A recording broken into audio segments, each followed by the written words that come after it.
ಸ್ವಾದ ಸರೋವರಕ್ಕೆ ಸ್ವಾಗತ. ನಾನು ಲತಾ ಜಯರಾಮ್. ವೀಕ್ಷಕರೇ, ಇವತ್ತು ನಾನು ಐಂಗಾರ್ ಮನೆಗಳ ಮದುವೆ ಇರುತ್ತಲ್ಲ, ಆ ಮದುವೆ ಶೈಲಿಯಲ್ಲಿ ಮಾಡೋವಂಥ ಗಸಗಸೆ ಪಾಯಸ ಮಾಡಿ ತೋರಿಸ್ತಾ ಇದ್ದೀನಿ. ಈ ಚಳಿಗೆ ಈ ಗಸಗಸೆ ಪಾಯಸ ಕುಡಿದು ನಿದ್ದೆ ಮಾಡೋಕ್ಕೆ ತುಂಬ ಚೆನ್ನಾಗಿರುತ್ತೆ. ಬಹಳ ಸುಲಭವಾಗಿ ಮಾಡ್ಕೋಬೋದು, ರೇಜ್ಗೆ ಏನಿಲ್ಲ. ಹೇಗೆ ಮಾಡೋದು ಅಂತ ನಾನು ನಿಮಗೆ ಇನ್ ಡೀಟೇಲಾಗಿ ಸ್ಟೆಪ್ ಬೈ ಸ್ಟೆಪ್ ತೋರಿಸ್ತೀನಿ. ನಮ್ಮ ವಿಡಿಯೋನ ಪೂರ್ತಿ ನೋಡಿ.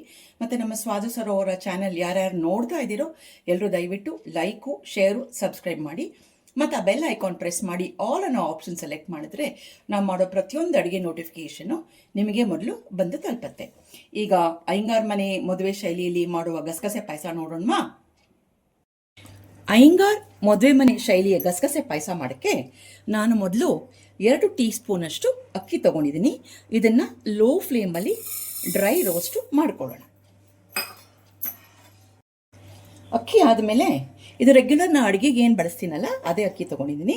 ಮತ್ತು ಒಂದು 10 ಏಲಕ್ಕಿ ಗುಂಡಕ್ಕಿರೋ ಹಾಗೆ ತೊಗೊಂಡಿದ್ದೀನಿ. ಇದನ್ನು ರೋಸ್ಟ್ ಮಾಡ್ಕೊಳ್ಳೋಣ. ಏಲಕ್ಕಿ ಬೆಚ್ಚಗಾಗ್ತಿರೋ ಹಾಗೆ ಒಂದು 15 ಗೋಡಂಬಿ, ಪೂರ್ತಿ ಗೋಡಂಬಿ ಹಾಕ್ಕೊಂಡಿದ್ದೀನಿ. ಗೋಡಂಬಿ ಪೀಸ್ ಅಲ್ಲ. ಇವಾಗ ಒಂದು ಚಟ್ಕಿ ಜಾಯಿಕಾಯಿ ಪೀಸ್ ಮಾಡ್ಕೊಂಡಿದ್ದೀನಿ. ಅದನ್ನು ಸ್ವಲ್ಪನೇ ಹಾಕ್ಕೊಳ್ಳಿ, ಜಾಸ್ತಿ ಹಾಕೊಂಡ್ಬಿಟ್ರೆ ಕಹಿ ಬಂದ್ಬಿಡುತ್ತೆ. ಇವಾಗ ನಮ್ಮ ಮೇನ್ ಪದಾರ್ಥ, ನಮ್ಮ ಹೀರೋ ಆಫ್ ದಿ ಅಡುಗೆ, ಗಸಗಸೆ ತೊಗೊಂಡಿದ್ದೀನಿ. ಅದು 3 ಸ್ಪೂನಷ್ಟು ಗಸಗಸೆ ತೊಗೊಂಡಿದ್ದೀನಿ. ಒಂದು ಅರ್ಧ ಗಿಟ್ಕಷ್ಟು ಕೊಬ್ಬರಿ. ನಾ ಸ್ಪೂನ್ ಅಂದಾಗೆಲ್ಲ ಬರೀ ಟೀ ಸ್ಪೂನ್ ಲೆಕ್ಕದಲ್ಲಿ ಹೇಳ್ತಾ ಇದ್ದೀನಿ. ಈಗ ಕಡೆಯದಾಗಿ ನಾನು ಒಂದು ಪೂರ್ತಿ ತೆಂಗಿನಕಾಯಿ ತುರಿದಿಟ್ಕೊಂಡಿದ್ದೀನಿ. ಫ್ರೆಶ್ ತೆಂಗಿನಕಾಯಿ, ಓಕೆ, ಫ್ರೆಶ್ ತೆಂಗಿನಕಾಯಿ ತುರಿರಾದರ್ ಅದನ್ನು ಪೂರ್ತಿ ಹಾಕಿ ಸ್ವಲ್ಪ ಡ್ರೈ ರೋಸ್ಟ್ ಮಾಡ್ಕೊಂಬಿಡೋಣ. ಚೆನ್ನಾಗಿ ಹುರಿದಿದೆ. ಇವಾಗ ಈ ಮಿಶ್ರಣ ಸ್ವಲ್ಪ ತಣ್ಣಗಾಗಕ್ಕೆ ಬಿಡೋಣ. ತಣ್ಣಗಾಗಿ ರೂಮ್ ಟೆಂಪ್ರೇಚರ್ ಬಂದಾದಮೇಲೆ ಮಿಕ್ಸರ್ ಜಾರಿಗೆ ಹಾಕ್ಕೊಂಡು 2 ಭಾಗ ಮಾಡ್ಕೊಂಡು ಹಾಕೋಬೇಕಾಗತ್ತೆ. ಮಿಕ್ಸರ್ ಜಾರಿಗೆ ಹಾಕ್ಕೊಂಡು ಮೊದಲು ಹಾಗೆ ನೀರು ಹಾಕದೆ ಒಂದು ಸ್ವಲ್ಪ ಪುಡಿ ಮಾಡ್ಕೊಂಬಿಡೋಣ. ಆಮೇಲೆ ನೀರು ಹಾಕ್ಕೊಂಡು ನೈಸು ನುಣ್ಣಗೆ ಬರಬೇಕು ನೋಡಿ. ನುಣ್ಣಗೆ ಬರೆದು ಅದನ್ನು ಬೇರೆ ಒಂದು ಪಾತ್ರೆಗೆ ತೆಗೆದಿಟ್ಕೊಂಬಿಡೋಣ. ಹುರಿದ ಮಿಶ್ರಣನ ನಾನು ಮಿಕ್ಸರ್ಗೆ ನನ್ನ ಸೈಜಿಗೆ 3 ಸಲ ಹಾಕೋಬೇಕಾಯ್ತು. 3 ಸಲ ಮೊದಲು ಬರೀ ಪುಡಿ ಮಾಡಿಕೊಂಡೆ, ಆಮೇಲೆ ನೀರು ಹಾಕಿ ರುಬ್ಕೊಂಡಿದ್ದೀನಿ. ಇದು ನೋಡಿ, ಇದು 3ನೇ ಬ್ಯಾಚು, ಇದು 3ನೇ ಸಲದು. ಅದಕ್ಕೂ ಮೊದಲು ಮಾಡ್ಕೊಂಡಿರೋದು 2 ಸಲದು ಇಟ್ಕೊಂಡಿದ್ದೀನಿ. ಮೊದಲು 2 ಸಲ ನಾನು ಏನು ರುಬ್ಕೊಂಡಿದ್ನಲ್ಲ ಅದನ್ನು ಈ ಪಾತ್ರೆಲಿ ಹಾಕ್ಕೊಂಡು ಇಟ್ಕೊಂಡಿದ್ದೀನಿ. 3ನೇ ಸಲದು ನಿಮಗೆ ತೋರಿಸಿದಂಗೆ ಮಿಕ್ಸರ್ ಜಾರಲ್ಲಿದೆ. ಇದನ್ನೆಲ್ಲ ಇವಾಗ ಒಂದು ಪಕ್ಕಕ್ಕೆ ಇಟ್ಕೊಂಡ್ಬಿಟ್ಟು ಹಾಲನ್ನ ಕಾಯಿಸ್ಕೊಳ್ಳೋಣಂತೆ.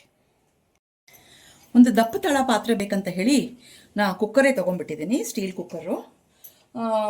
ಈಗ ನಾನು ಫುಲ್ ಫ್ಯಾಟ್ ಮಿಲ್ಕ್, ನಂದಿನಿದು ಆರೆಂಜ್ ಮಿಲ್ಕ್ ಬರುತ್ತಲ್ಲ, ಒಂದು ಸಲ ಕಾಯಿಸಿಟ್ಕೊಂಡಿದ್ದೀನಿ. ಈಗ ಮತ್ತೆ ಈ ಪಾತ್ರೆಗೆ ಹಾಕ್ಬಿಟ್ಟು ಸ್ವಲ್ಪ ಚೆನ್ನಾಗಿ ಮತ್ತೆ ಕಾಯಿಸೋಣಂತೆ. 3/4 ಲೀಟ್ರ್ ಹಾಲು ಏನು ತೊಗೊಂಡಿದ್ನಲ್ಲ ಅದು ಇವಾಗ ಚೆನ್ನಾಗಿ ಕುದೀತಾ ಇದೆ. ಇವಾಗ ನಾವು ರುಬ್ಬಿರೋ ಮಿಶ್ರಣ ಏನಿದೆಯಲ್ಲ, ಗಸಗಸೆ, ಕೊಬ್ಬರಿ ಎಲ್ಲ, ಅದನ್ನೆಲ್ಲ ಇದಕ್ಕೆ ಸೇರಿಸ್ಬಿಡೋಣ. ರುಬ್ತಿರ್ಬೇಕಾದ್ರೇ ಒಳ್ಳೆ ಪರಿಮಳ ಬರ್ತಿತ್ತು. ಆ ಜಾಯಿಕಾಯ್ದು, ಗಸಗಸೆದು ಎಲ್ಲರದು, ಅದರದ್ದು ಎಲ್ಲ ಇದಕ್ಕೆ ಸೇರಿಸ್ಬಿಡೋಣ. ಎಲ್ಲ ಲೋ ಫ್ಲೇಮಲ್ಲಿ ಇಟ್ಕೊಂಡು ಮಾಡೋಣಂತೆ. ಈ ಮಿಶ್ರಣನೂ ಸ್ವಲ್ಪ ಸಣ್ಣಕ್ಕೆ ಕುದಿಬೇಕು. ವೀಕ್ಷಕರೇ, ಈಗ ಗಸಗಸೆ ಪಾಯಸ ಚೆನ್ನಾಗಿ ಕುದೀತಾ ಇದೆ. ಒಳ್ಳೆ ಪರಿಮಳ ಬರ್ತಾ ಇದೆ ನೋಡಿ. ಈಗಲೇ ಲೋಟಕ್ಕೆ ಹಾಕೊಂಡು ಕುಡಿದ್ಬಿಡೋಣ ಅಂತ.